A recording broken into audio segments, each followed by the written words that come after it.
Well, it emerges out of the ground, the first complete text that we've got of the Gospel of Thomas, in about 1945, and it's been sitting there in a pot for centuries. The Gospel of Thomas has to have been written by at least the end of the 2nd century. The question is, though, how much earlier than that? And there's a real range of scholarship on that, and that's partly where my book comes in, because some people think the Gospel of Thomas is really early, could be as early as the 1st century, could even be one of our earliest Christian documents, and there's other people that think it's quite a bit later and reflects more what's going on in the 2nd century. It's tough because it's a real 50-50 split.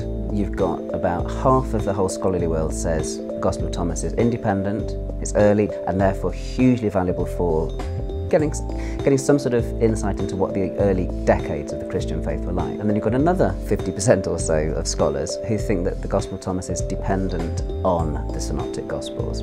My book's pitching into that debate, and I side with the latter 50%. Does Thomas know Matthew, Mark and Luke? And I think he does.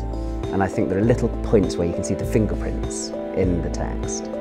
If I'm right, and I'm a bit of a spoil sport on this kind of thing, if I'm right, then unfortunately the Gospel of Thomas isn't an early witness to what Jesus said. He's getting most of his Jesus material out of the Gospels.